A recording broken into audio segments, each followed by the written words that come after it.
taking that mask off or coming off the computer and maybe the teacher doesn't know you, make those kinds of connections that people will remember you, so you never know when you're going to need that bridge. So don't ever burn it. That was the greatest lesson. You never know when someone knows someone else, or when you're going to need someone.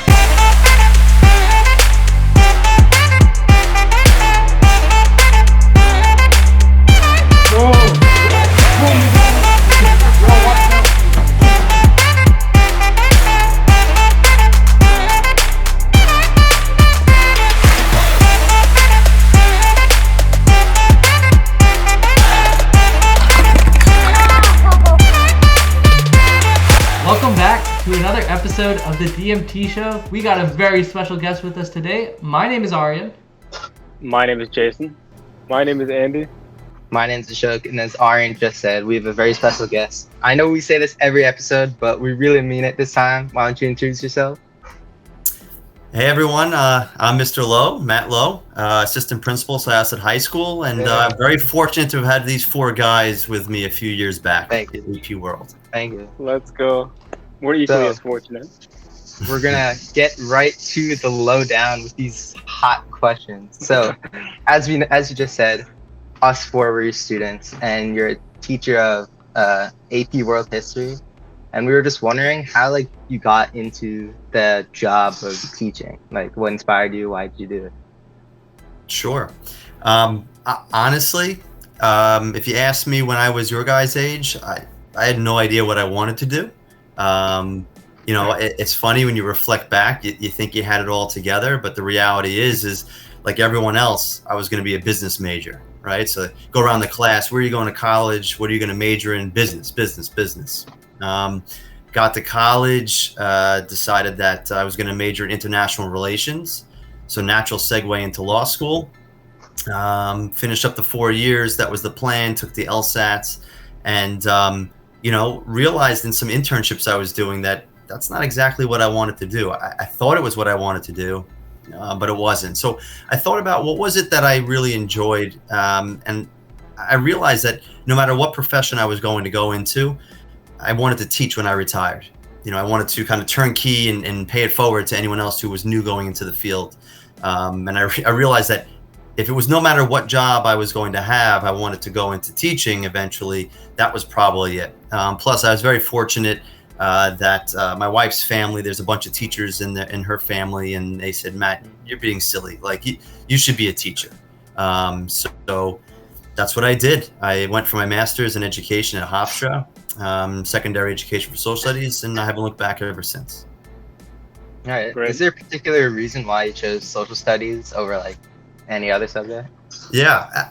Again, if you asked me when I was in high school, I would have said I'd be a math or science teacher. Those are the courses I loved. Those are the courses that I aced, from the regents to the classwork. Social studies I always enjoyed. I think that was because of the teachers that I had.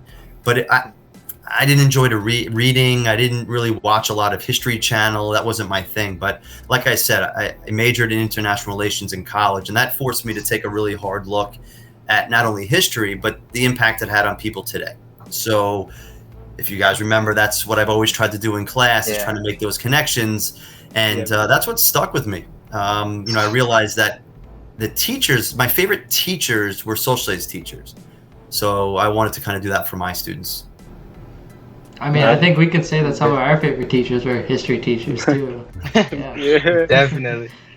So they build us differently. Yeah, it's true. definitely. it is true. But what was your journey like from there on? Because of course you weren't a teacher forever. Now you are vice principal, or assistant principal. So what was that shift like? Yeah, congrats. Again, it's weird. I think timing is everything. You never expect certain twists and turns. I had taught for 7 years in a previous district. And if you guys are not familiar with it in education, to increase your salary instead of just, year after year, you have to accrue credits, graduate level credits. It's very similar. If you're a doctor, you have to maintain professional development, or a lawyer, you have to go to certain hours. The teachers have to do that too. So in gaining those hours and accruing those credits, I figured I might as well get it in something that I could use down the road, right? So I got my admin degree probably about 11 years ago with no intent to ever use it. Then I was excessed. I ended up in Syosset, almost like starting over again.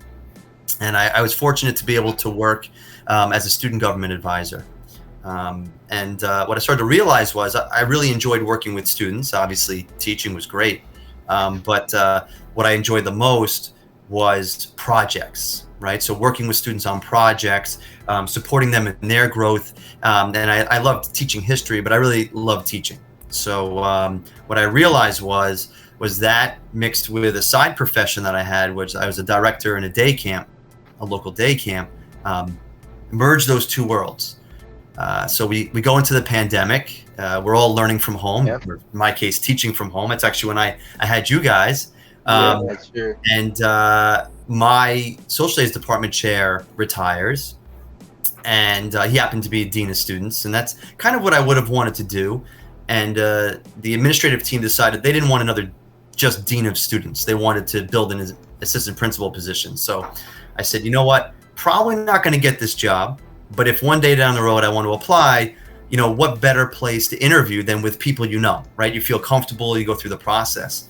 And, you know, fast forward 2 years, I guess I had left enough of an impact in the classroom or in the work I was doing with student government that they gave me a chance. So honestly, although I do miss teaching, this has been great. And this is really, I think, what I've always wanted to do. You gave us a perfect segue into our next question, because we were just about to ask you what is one thing that you missed about teaching, if anything. Yeah, no, I mean, I think stuff like this, right? Like where you walk into a classroom and you have the same, you know, we'll say 30 faces looking back at you, but it's more than that, right? You create these different and unique relationships. You know, I think back, again, when we went, you know, virtual, I can't remember exactly what it was, but I remember talking to you guys about, was it a graphic novel or something that you were reading, or maybe it was anime, right? I remember that. Yeah. Right.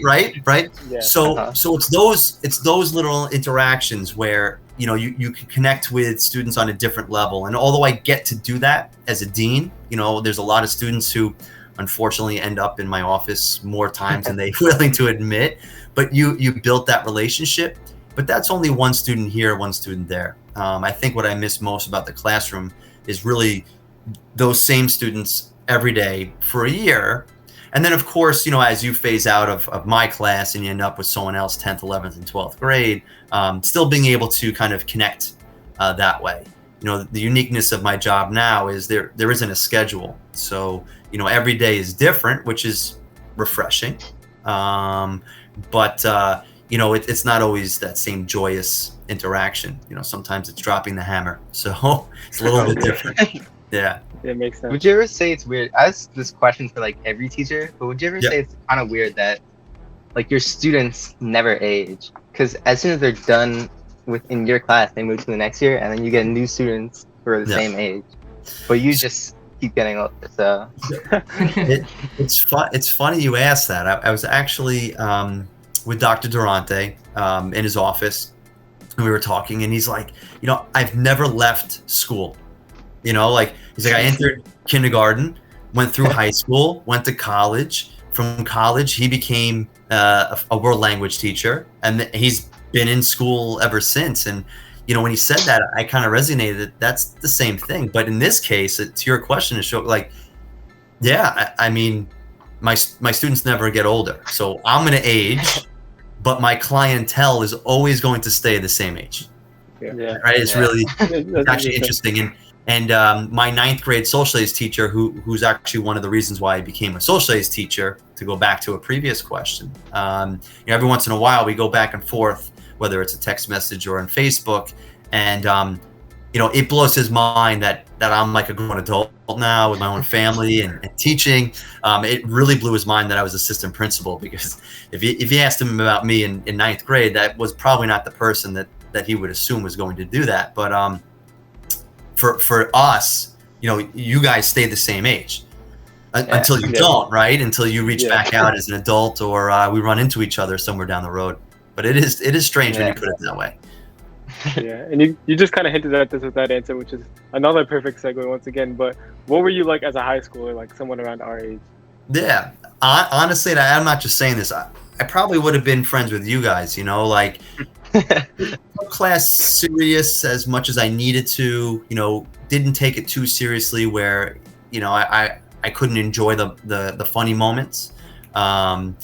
I played sports, so I was involved with that. So, you know, socially, I was definitely not a cool kid, but at the same time, I connected with them because we were on the same sports teams together. So, you know, kids that were going to the house, I was not the kid going to the house parties, which I don't regret. I honestly don't. I don't think I missed out on anything.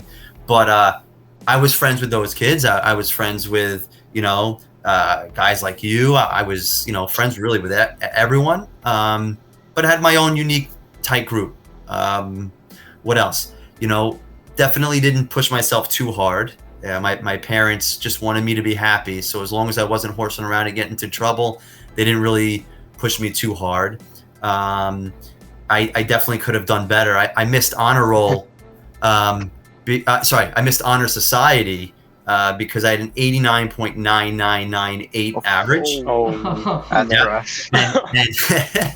And my parents weren't the ones who were going to call and yell at a teacher for not giving me another point. You know what? And I got to be honest, like, I kind of think that's the best thing that ever happened to me, because the reality is you really shouldn't get something you haven't earned, you know, and I didn't earn it. Mm-hmm. I was capable of it, but I really didn't earn it. We played street hockey probably 3 times a week. You know, we didn't have cell phones, so we weren't texting where and when, but it was like you'd see someone in the hallway, my house, okay, my house, you know, and that's what we were doing. And then, you know, by the time I hit senior year, I'm actually, my wife is my 10th grade girlfriend. Yeah, remember that? Yeah, so we've been together ever since. So probably spent some more time with her than the street hockey, but was still playing a good amount of street hockey and travel soccer. I played in college, so that's really me, I guess, in a nutshell. Did you regret anything like in the past, like something you should have done or shouldn't have done? Or do you think everything just went perfectly, you wouldn't change anything? I mean, honestly, and I say this to anyone who asks that question, if changing something affected where I am right now, then I wouldn't have changed anything. You know what I mean? Like, I'm super happy with my job. I'm wouldn't change that for anything. You know, beautiful family. You know, I manage stress well, so I don't think anything. But, you know, I realized, to my last question, right? I could have worked harder. I definitely could have. I really didn't start pushing myself as a student maybe junior year of college, you know, when I started to realize, like, I want to go to law school, so I'm going to have to work a little harder, and graduate school for sure. You know, you know, like I said, I missed honor society by 0.0001. Like, that's study harder on maybe one test, right? If I studied harder on one more test. But no, I don't think I would have changed anything. Nah, it's a good answer. So I guess, like, you didn't want to change anything, but maybe nowadays, would you see any changes that you maybe want to make to, because, you know, you're the assistant principal now, is there any changes you want to make to maybe the school, or that'd be beneficial, or maybe you even see a society as a whole? I mean, that's a great question. I think everything that we see going on, and I'll say the world, but we'll focus on the United States. I think Syosset's got something going for it that not a lot of schools can, and that's building advocates. I'm always amazed at the amount of amazing outside of school, not school related programs that students are involved in. You know, build a college resume, but there's a lot of intrinsic work there too. You know, Dr. Rogers does a great job with his bright spots, you know, shining light on what students are doing. And especially during the pandemic and coming out of it, it's been pretty amazing. So for me, I'd like to see more of that in other places. And don't get me wrong, there's a lot of opportunity for us to do more, right? To cast a larger net. But I think helping students realize that they're the ones that are going to make the changes. You know, we can make rules, we can go out and we can rally, we can get people out in full force. You know, social studies teacher by trade, Civic mindedness is super important. New York State has realized that, and they're actually rolling out starting next year seal of civic liberty, seal of civic readiness. So we're already doing a lot of that, but I think that's what I'd like to see is more of students taking agency over the world around them, taking a step back for a moment and seeing how I can help students realize that, yes, we should do as great as we can. We want to go to a great school. We want to get a great job, but there's more than that. Like, look at you guys. You're doing this on your free time, which is amazing, right? You could be banging your head against the wall studying for a test, but realizing that there needs to be a moment where you step away and do something that you enjoy. And I think any way that we can create programs that do that, that's the best. And somehow finding a way that students realize they need lunch. Take a lunch. Yeah. Yes. We've talked about this in some of our classes. Yeah, we've talked about this before, yeah. But there's so much more to life than just school and your next test. And if you get this a perfect grade on your homework. Where are these ideas coming from? Because I can tell you a lot of students go to that dream school and they don't graduate from that dream school because that really wasn't the dream school. That's where they thought they were supposed to go, and that's sad to see. Make decisions based on what's going to work. Some students say, I had the right vibe. You can't define that. There's no rubric, but it feels right. You got to do it, so. Yeah, there's one statistic that I saw online that kind of hit me hard. It was for Harvard and other Ivy League schools, the rate of depression and the suicide rate is way higher than any other school. And it just made me rethink what does it mean to go to the best school. So yeah. You have to make tough decisions, right? It's, do I want to be a small fish in a big sea? Do I want to be the big fish in the small sea? I opted for a medium large fish in a small sea, I went to a school of 2,500 students, so essentially the size of Syosset High School, the college. I played racquetball, my professor, every Wednesday. I would not have been able to do that at a large school, and my professors knew me by name. They saw me in the quad, they saw me in the cafeteria. They could say hi, hey Matt, what's doing? See you class later. Whereas my friends that went to large schools, or even the medium-sized schools, 12, 13,000 people, they were just a social security number. And they had a great experience. I'm not knocking it, but they had to work hard to find their niche. And there were no cliques. We had no football team, we had no sororities, fraternities, and that's exactly what I wanted. So look at schools, go check out schools, and see which ones feel right for you, and then, of course, line that up with what you want to major in. And also, you just said that in college your teachers kind of knew you by name, and also this is something they touched on before, but were any of those teachers your favorite teachers? I know you mentioned your 9th grade social studies teacher, so who were some of your favorite teachers growing up? Yeah, definitely my 3rd grade teacher was great, Mrs. Chianchio. She was great, and it's funny, I can't put my finger on why, but the fact that it resonates means that there must have been some sort of impact. And maybe she held me accountable. Might be that she had my brother and my sister. They're younger than me. So, maybe because she was with the family for so long. But definitely my 9th grade teacher, for sure, was my favorite, Mr. Trocchio, Mr. T. Goofy, lame jokes, probably where I get a lot of that from.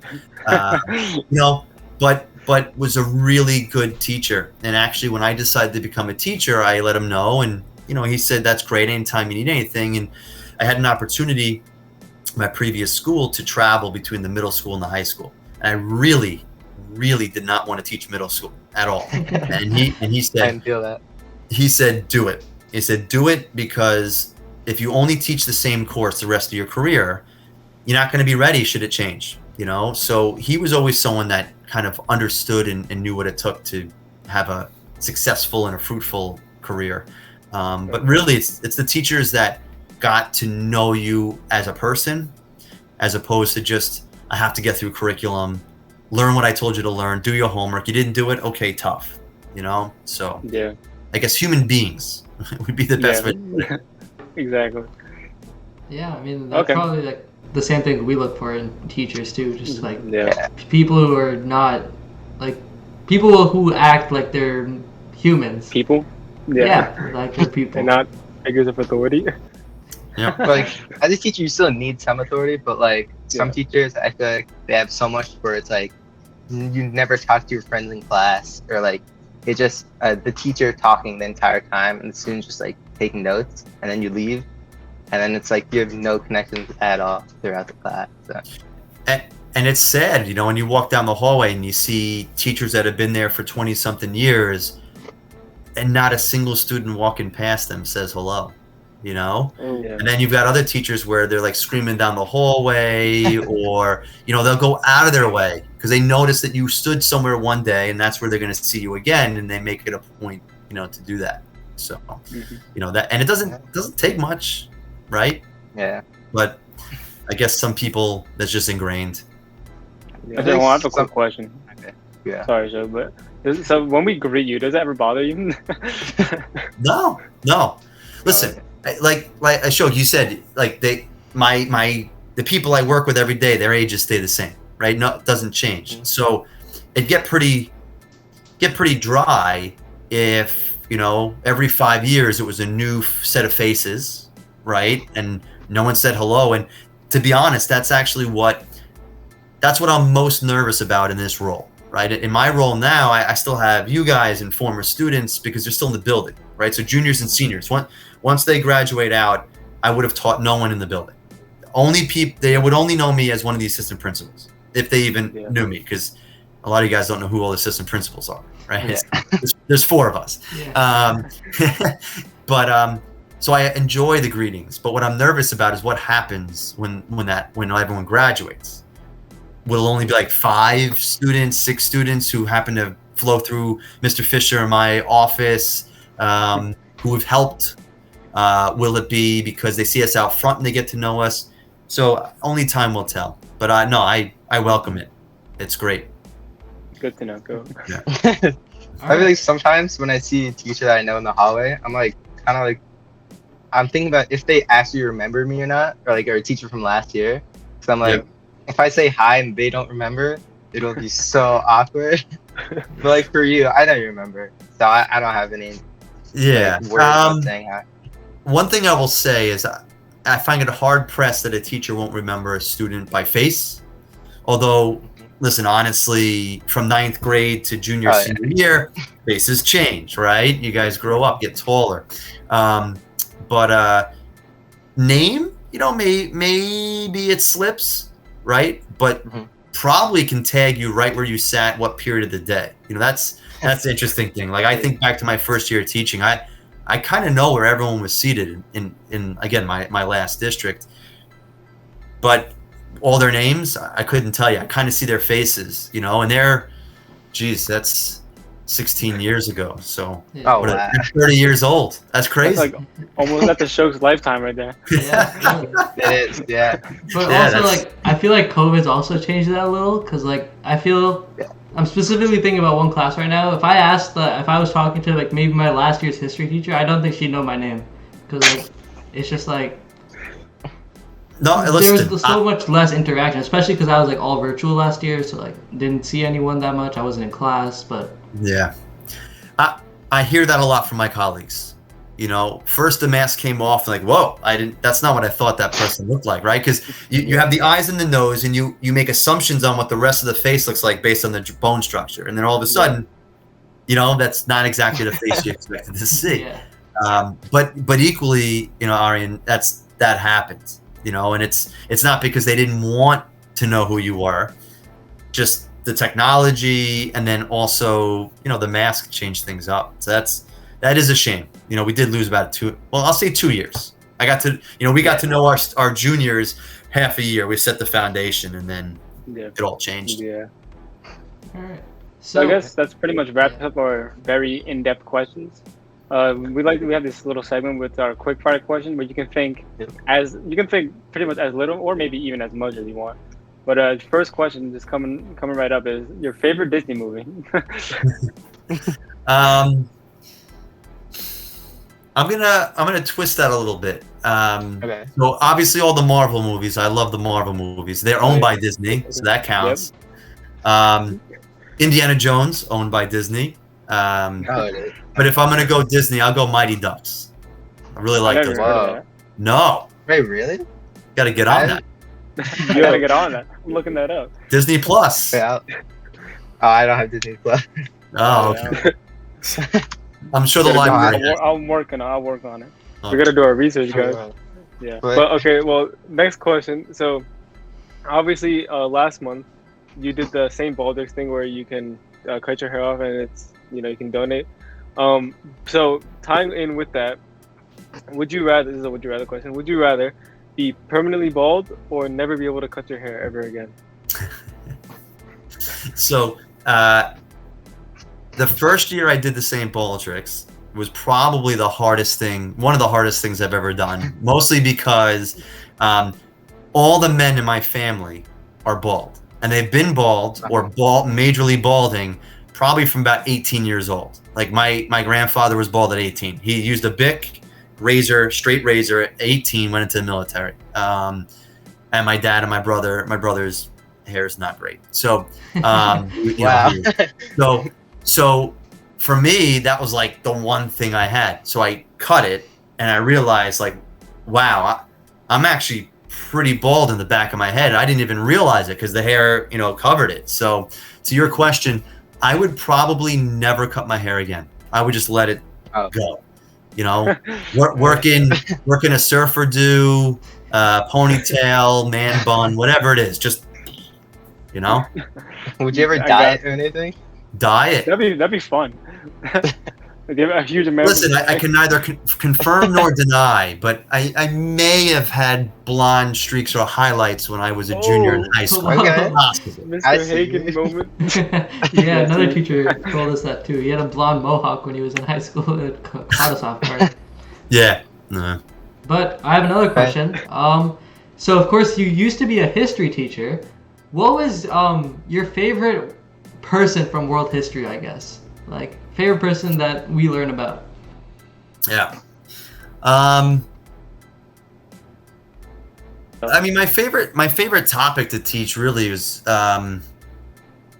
probably the Mongols. I don't know what it is about them. Just probably they're like on paper the ultimate underdog. There's no reason why they should have ever been successful.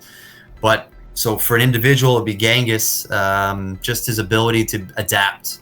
Right, adaptability is key in life. Mhm. So there was that. Rolling with the punches, changing it up wherever he was. So I guess that would be it. That'd probably be the person. Wait, Jason, who's yours? Ashoka is my favorite person. I was gonna say that. Nicely played. Yeah, I think it's very clear. I think Ashoka, especially his name, stands out to me That's it. as just that was the main thing. Obviously, he's a great person. His name is really, really It powerful. speaks to me. I find it. Yeah, it I find it does. kind of cool. I find it kind of cool that he was named after you. But anyway, Yeah, it is. Mr. Lowe, do you have any advice for us high schoolers? Yeah, listen, take advantage of everything you can, right? I think too many students have, the moment they get into high school, they're already thinking college, and by the time they hit college, they're already thinking, where's that job? And for someone that is a decent number, not a lot, but a decent number removed from high school, I remember small glimmers and pieces. College, was an amazing experience. From the bottom to the top, classes, people I met, even if these are people that I never saw again, just really enjoy every single experience. So to your point, Arian, with taking that mask off or coming off the computer and maybe the teacher doesn't know you, make those kinds of connections that people will remember you. So you never know when you're going to need that bridge. So don't ever burn them. That was the greatest lesson. You never know when someone knows someone else, or when you're going to need someone. So the relationships that I made with my 9th grade social studies teacher, that I could reach back out and find out if this was something I wanted to do, he empowered me to do that. That was important. Maybe not so much with college professors, but definitely graduate professors, having them. And then just friends from the past. You know, every once in a while. Social media is an amazing thing, right? You know, so you keep those connections digitally, but if you can leave them on a good note, that's important. So just take advantage of everything you can. Don't rush. And speaking of the connection, that's the whole reason why this is happening in the first place. Yeah, I was about to say that. Yeah. Like, So I guess I think. Okay. Go ahead, Ashoka. Go ahead. I think like 10 years like down the line, it'll be for all four of us. We're probably gonna still be doing this. I don't know, maybe not. But just looking back at our 16-year-old selves and be like, wow, we were idiots back then. But you know, just like have a laugh and see how we change people. So I guess as the final thing, almost the final thing. Do you have any questions that you want to ask us? The floor is open to you if you want to ask. Sure. I honestly really like the question you asked about, you know, what would I change, right? Being in a different role and having the capacity to do that. I'll ask you guys, what is it, you know, almost done with high school, you know, have had an opportunity to hopefully self-reflect a little bit on your experiences. What is it that you would change? And it doesn't have to be, like, to your question, right? It doesn't have to be SIASA. It could be education as a whole. Okay. So do you have one? I thought you had one in mind already. No, I wasn't gonna say that. I mean, I think I mentioned this somewhat before. I don't know how feasible this is, but like focusing, at least for like, that's not really like a school-wide thing. Like, it's not something that can really be overly governed. But like, as far as individual teachers go, maybe reducing the focus on homework and instead increasing the focus on classwork. Because also classwork is like the most intimate time because you literally face to face with the teacher. You can get the most direct teaching and learning experience. And so I feel like when you have that, and if it's done to a T, then there's like less need for homework technically. And that's the homework is what's occupying a lot of time for people, especially since you have a 6.5, 7-hour school day, on top of possibly sports with the school, on top of homework. That's a lot of time out of your day, and that's one of the reasons why a lot of these kids are getting like 6 hours, 5 hours of sleep. So I think that like the more focus on just like use the class time and use it very properly and maybe less homework. I think that'd be man. Like those prime charts, they were killer, man. Like... Hey, that's messed up. Nah, we love our prime charts. We love our prime charts. Andy, no, go ahead. I'll tell you. I'll go on a more personal level. So what I would change, personally, feel like for my life, is I would have been more social growing up. Which is like, obviously it's not something that could like affect like the whole community or whatever, but just something for me. Because growing up, I only started, why are you laughing, bro? I only started like opening up like in maybe like 6th grade, like middle school, right? Like 6th grade, 7th grade, 8th grade. And then 9th grade and my entirety of high school so far is where I've been the most social and like open, which is why like I've been doing this. Like I don't think in middle school I would have been open to doing something like this. But you know, this has actually helped me become even more of a social person and open up more and what have you. And I wish I would have done that at an earlier age because, like you said, Mr. Loew, that could have helped establish connections or bridges that I might have needed in the future. But it's not that I regret it or anything, but if I could have changed it, then maybe I would have. So that's mine. Yeah. So I was going to say it was more on like a school-wide thing. It's just like our openness to making mistakes. Like I feel like no student is open to making mistakes. Like if they made a mistake, they'll like be really quiet about it and like not even say anything. But the entire point of school is to learn, and there's no way you can learn without making mistakes. And like I fall into this category personally, and I'm trying to get better at it. But like in a class, this is a small example. In a class, if you get a question wrong, or, like you raise your hand to answer a question, you get it wrong, you feel like super embarrassed. But the point of the class is you don't know it. You don't know the material, and you're there to learn it. So yeah, and people are, including me, are embarrassed or closed-minded to making mistakes.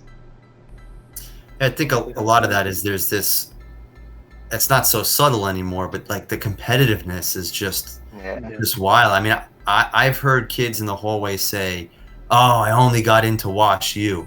I mean, Wash U is a phenomenal school, right? I think it's a top 30, 35 school. That's unbelievable. I only got into Wash U. And so to that point, you know, like people are afraid to make a mistake in class. They're afraid not to have the highest grade in class because all of a sudden, oh, that doesn't amount to anything. But that, again, you asked me early on, what would I change? I am sure I got a lot of things wrong in class, right? 89.998. But so what, right? So what? I never have to see those people again. You don't have to see those people again. You'll end up where you need to end up. Everything happens for a reason. So we'll see. Yeah. All right. And for me, one thing I would like to change, it kind of ties in with like that competitiveness. I think that the whole idea of just APs are just so unnecessary. Like just having regular classes and honors classes, because at the end of the day, when you think about it, half the kids taking APs, more than half, those AP credits that they get, even if they get them, they're probably not going to like count towards college. And then, but they feel so stressed in high school that like, oh, I need to take 7 APs and all that. It just seems so unnecessary. But just taking out APs seems like just keeping honors and regulars. It like allows kids to still like find their groove and pick the classes that best suits them. But APs themselves, they just add a lot more like work for us. Yeah. When I was in school, you had to place into an AP class. So there were 2 sections of AP Euro. There was no AP World yet. So 2 sections of AP Euro. That was it. 2 sections of AP US. That was it. If you were not in the top, I think it was 50, they put 25 kids in each class. If you were not the top 50 in that particular subject area, you didn't get into that class. As much as you wanted to go in there, as much as you could have done well, you couldn't go in. So, I think with open enrollment, sometimes you almost feel like you have to go into that class because we don't offer honors. Right? At least in social studies. I know in other departments they do. And so it's, am I going to go into a Regents class or am I going to go to the AP class in 9th grade? And little does anyone really realize, if you call the college board and you say, hey, I'm signing up for 9th grade AP World, they're going to go, there's no such thing. Right? We should really be calling it pre-AP, in which case it's an honors class. But we don't have that. So yeah, I always tell parents who ask, what should I take? Whatever it is that the student will be most successful, right? So if you're not going to be successful in an AP class and you're going to stress about it and, Jason, like you said, get 5 hours of sleep or 4 hours of sleep. Yeah. Why? So. All right. But yeah, I think also to add on to that, like a lot of people take like every single AP for every single subject just because it looks good, even though when they go to college, half of the things that they learn in AP they're never going to use ever. And if you go to college, sometimes you have like a specific thing that you want to do or a subject that you want to do. So like taking like, I guess an AP science class won't help you if you're like an English major because you're never going to use that. So that's something else that I wanted to add. Yeah, I look at that as like like for me, it's like I see it as like almost sacrificing happiness for credits, and for me, that's not a trade that like I usually want to make. I think that's something that a lot of people should also consider making that judgment. But yeah, I think that's pretty much it. Unless you want, Mr. Loew, you want to add something? Sorry. No. I just say to that, when you graduate college into whatever field you want to go into, if it includes medical school, law school, graduate school, they want the top people from the college that they're taking you from, right? Not the high school. So you could do amazingly in high school and end up at a great school, but if you don't do well there, then what? So like I said before, and this will be the last thing I say, take every opportunity, enjoy yourself, smile, have some fun, laugh at yourself. Don't always be so serious. Yeah. And with those words, we'll finish off this very special episode. Thank you all you guys for watching, and have a nice day. Have a great day. See you guys next week.